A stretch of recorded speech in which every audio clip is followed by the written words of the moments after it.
Mãi xin sang nâng mô hồ đà nói bay thao thao thao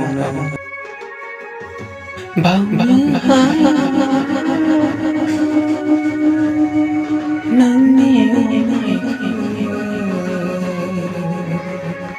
đủ cụ đa gần gần mà tha với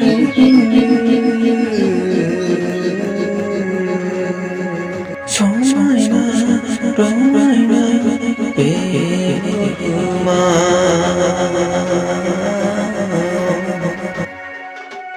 với ông ấy xin với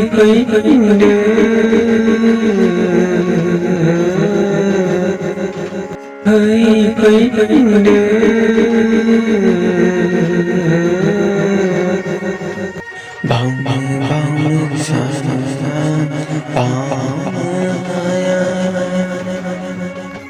kukur kau dan somai karena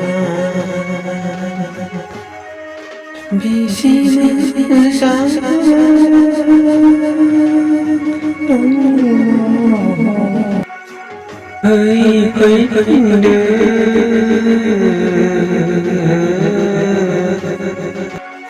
bang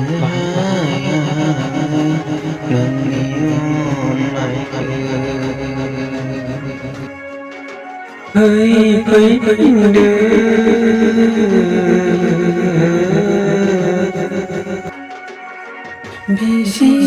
bersama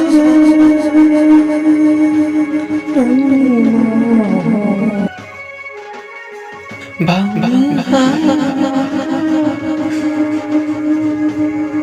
nang